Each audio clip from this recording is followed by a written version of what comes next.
ایک اقلیت انسانوں کی ایسی ہوتی ہے جن کے لیے میں دو لفظ اب استعمال کر رہا ہوں، ذہین اور حساس۔ ذہین اور حساس لوگوں میں قبض اور بسط کی کیفیت، یہ مختلف سائیکلز ہیں جو آتی رہتی ہیں۔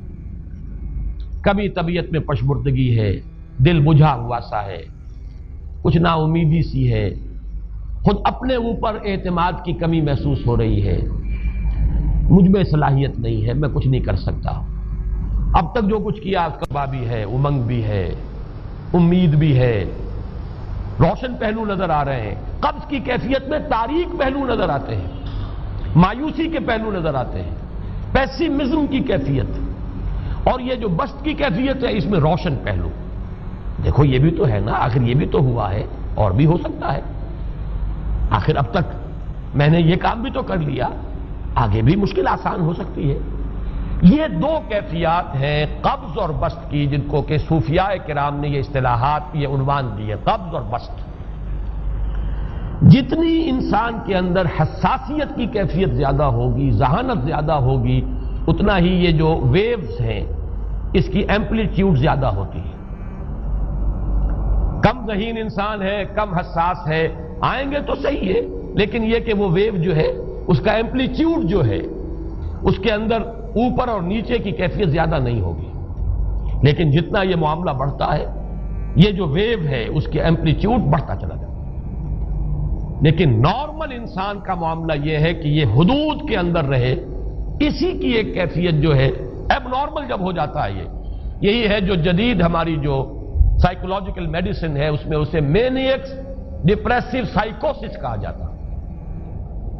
مایوسی ہوئی تو اتنی ہوئی کہ جیسے کمر ٹوٹ کر رہ گئی، اور اسی ڈپریشن میں ہوتی ہیں خودکشیاں، خودکشی کر جاتا ہے ڈپریشن۔ کچھ روشن پہلو نظر ہی نہیں آ رہا، کوئی امید کا پہلو نظر ہی نہیں آ رہا، کوئی صورت نظر نہیں آتی، کوئی امید بر نہیں آتی، کس طرف جاؤں، کدھر دیکھوں، کسے آواز دوں، اے ہجوم نامرادی دل بہت گھبرائے ہیں۔ اور جب آدمی محسوس کرتا I can't face these realities، یہ کمٹ سوسائڈ۔ یہ اور جب کیفیت ہوتی ہے انشراح کی تو آدمی خوب بھاگ رہا ہے، دوڑ رہا ہے، امنگ ہے، محنت ہے، دوڑ رہا ہے، امیدیں ہیں، اب ہر چیز کا روشن پہلو نظر آ رہا ہے۔ عجیب ہے یہ۔ اصل میں مجھے کچھ تجربہ بھی ہوا ہے، ہمارے خاندان میں بھی یہ مرض موجود رہا۔ میرے والد مرحوم کافی طویل عرصے اس مینیک ڈپریسو سائیکوسس کے مریض رہے۔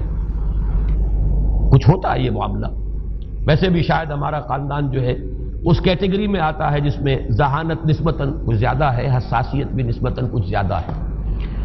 یہ دوسری بات ہے کہ کوئی شخص جو ہے یہ فلسفے کے طور پر اختیار کر لے کہ اپنے آپ کو ڈھیٹ بنا لینا ہے، یہ فلسفہ بھی بن سکتا ہے۔ لیکن یہ ہے کہ اگر آدمی چھوڑ دے اپنی طبیعت کو تو یہ دونوں کیفیات آتی ہیں۔ انہی کیفیات میں اگر یہ جو اپورڈ اینڈ ڈاؤنورڈ موومنٹ ہے یہ ایک حد سے نکل جائے تو یہ بیماری ہے مینیک سائیکوسس، مینیک ڈپریسو سائیکوسس۔ اس میں جب آدمی ہوتا ہے وہ اپر کیفیت میں تو اس کے اندر بڑی عظیمت ہے، روشنی ہے، امید ہے، لوگوں سے گفتگو کر رہا ہے، ہنس بول رہا ہے، خوب جو ہے محفل کے اندر، اب وہ محفل میں اسے دلچسپی محسوس ہو رہی ہے اور اسے ہر چیز کا روشن پہلو نظر آ رہا ہے، خود اپنے وجود کا بھی روشن پہلو، دوسروں کے وجود کا بھی، دوسروں کی بات میں سے بھی وہ اچھا پہلو تلاش کریں گے، وہ برا پہلو تلاش نہیں کریں گے۔ جب دوسری کیفیت ہے ڈپریشن کی، ہر ایک کی بات میں کوئی برائی نظر آئے گی، کوئی اس کی نیت کا فطور ہے، کوئی فساد ہے، کوئی یہ جو ہے بدنیتی کے ساتھ یہ بات کر رہا ہے، کوئی خیر کہیں ہے ہی نہیں، برائی ہی برائی ہے، مایوسی ہی مایوسی ہے، بدلی ہی بدلی۔ یہ ہے در حقیقت وہ کیفیت، اس کو غالب نے بہترین انداز میں تعبیر کیا ہے۔ ذہین اور حساس انسانوں میں ان کی جو ترقی ہے وہ انہی مراحل سے ہو کر گزرتی ہے، اور ہر ڈپریشن کے بعد، ڈپریشن میں اس سینس میں استعمال نہیں کر رہا یعنی بیماری کی حد تک پہنچنے والی ڈپریشن نہیں، صرف قبض کی حد تک پہنچنے والا معاملہ۔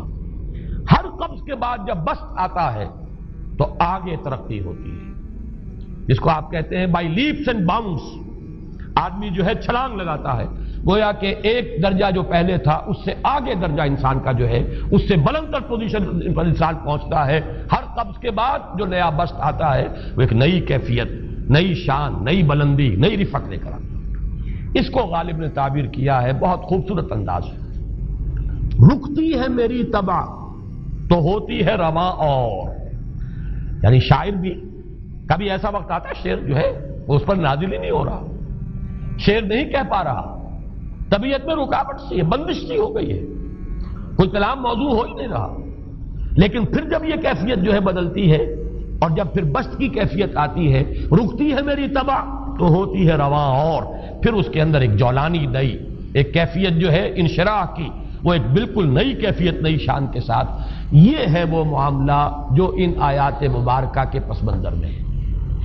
اسی لیے اب میں آپ کو اس کا حوالہ دے رہا ہوں. تفسیر مظہری میں قاضی ثناء اللہ پانی پتی رحمت اللہ علیہ نے بہت عمدہ بات فرمائی ہے کہ حالت قبض اگر کسی شخص پر طاری ہو تو اس حال میں اکسیر کا درجہ رکھتی ہے یہ سورہ مبارکہ، اس لیے کہ یہ نازل ہوئی ہے محمد الرسول اللہ صلی اللہ علیہ وسلم پر اسی حالت قبض میں. وَالضُّحَىٰ وَاللَّيْلِ إِذَا سَجَىٰ مَا وَدَّعَكَ رَبُّكَ وَمَا قَلَىٰ وَلَلْآخِرَةُ خَيْرٌ لَكَ مِنَ الْأُولَىٰ وَلَسَوْفَ يُعْطِيكَ رَبُّكَ فَتَرْضَىٰ أَلَمْ يَجِدْكَ يَتِيمًا فَآوَىٰ وَوَجَدَكَ ضَالًّا فَهَدَىٰ وَوَجَدَكَ عَائِلًا فَأَغْنَىٰ.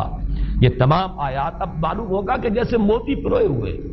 ایک لفظ قبض، اب اس میں جو بھی واقعاتی اور جو میں نے آپ کو روایاتی جو بھی پس منظر بیان کیا وہ بھی فٹ بیٹھ رہا ہے.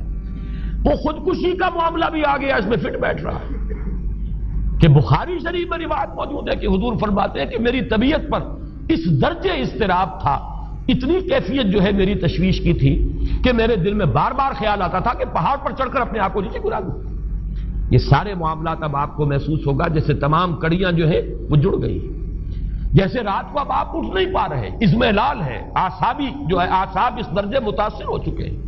صرف یہ ایک احساسات کی کیفیت نہیں ہے، آپ کی قوت فعلی جو ہے، قوت عملی، وہ بھی اس درجے متاثر ہو چکی ہے کہ کئی راتیں گزر گئی اور آپ رات کو نہیں اٹھ سکے، جس پر کہ ام جمیل کو یہ کہنے کا موقع مل گیا کہ معلوم ہوتا ہے محمد تمہارا شیطان تمہیں چھوڑ گیا.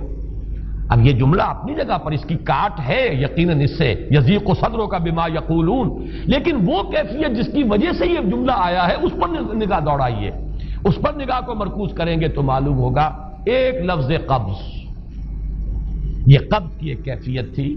اس قبضی کی کیفیت کا ایک مظہر یہ ہے چونکہ یہ بھی تو در حقیقت قلب مبارک جو ہے محمد الرسول اللہ صلی اللہ علیہ وسلم کا، اسی پر تو وحی کا نزول ہوتا تھا. یہ بھی وہی داخلی احساسات و کیفیات کا معاملہ ہے، یہی بھی در حقیقت یہ واردات قلبیہ ہی کا سارا معاملہ ہے. اس کو آپ خارج سے تعبیر نہیں کر سکتے، نہ ابھی کوئی ایسے مصائب تھے، نہ ایسی کوئی مشکلات تھیں، نہ ابھی کوئی رد و قضا ایسی شروع ہوئی، نہ ابھی کوئی بحث و نزاع کا معاملہ ایسا ہوا، نہ کوئی ابھی کوئی فزیکل پرسیکیوشن شروع ہوئی. یہ سب داخلی ہی کیفیات ہیں، اور ان داخلی کیفیات کے حوالے سے ان سورہ مبارکہ کو اگر صحیح سمجھا ہے تو صوفیہ نے سمجھا. وہ جو اقبال کا شعر ہے کہ کچھ جو سمجھا میرے شکوے کو تو رضواں سمجھا، مجھ کو جنت سے نکالا ہوا انسان سمجھا. اور کون سمجھے گا؟ وہ تو سمجھے گا کہ دکھے ہوئے وہ دل کی صدا ہے، وہ کیا ہے جو اقبال کی وہ ایک نظم ہے پرندے کی فریاد، گانا اسے سمجھ کر خوش ہونا سننے والے. یہ تو در حقیقت ایک دکھے ہوئے دل کی صدا فریاد، یہ صدا ہے. تو یہ کیفیت جو ہے رضوان سمجھ سکا ہے جو کہ داروغہ جنت ہے، اس نے سمجھا یہ وہی آدم جو نکالا گیا تھا یہاں سے، یہ اس کی فریاد ہے. کچھ جو سمجھا میرے شکوے کو تو رضواں سمجھا، مجھ کو جنت سے نکالا ہوا انسان سمجھا. تو واقعہ یہ ہے کہ اس سورہ مبارکہ کا صحیح فہم اگر حاصل ہوا ہے، وہ امام راضی کو حاصل ہو ہی نہیں سکتا. وہ عقل اور منطق کی گتھیاں سلجھانے والے آدمی ہیں، اپنی جگہ ان کی کنٹریبیوشن بہت. یہ لغت اور ادب کا کوئی خاص مسئلہ اس میں ہے ہی نہیں کہ زمخشری اس میں کوئی جولانی دکھائیں اپنی، اس میں کوئی ایسا اشکال ہے ہی نہیں، نحوی اشکال ہی نہیں. لیکن یہ واردات قلبیہ کا معاملہ ہے، احساسات باطنی کا معاملہ ہے، یہ نفسیات انسانی کا معاملہ ہے. اور اس کو وہی سمجھ سکتے ہیں کہ جو ماہرین علم نفس ہیں، اور وہ ہیں صوفیاء کرام ہمارے ہاں، جن کا وہ ذوق ہے، باطنی کیفیات و احساسات جن کا موضوع ہے کہ یہ در حقیقت حالت قبض کی کیفیت ہے.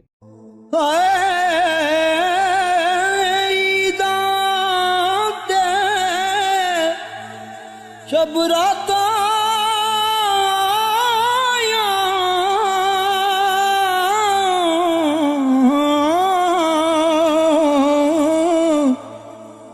سب لوگ گران آئے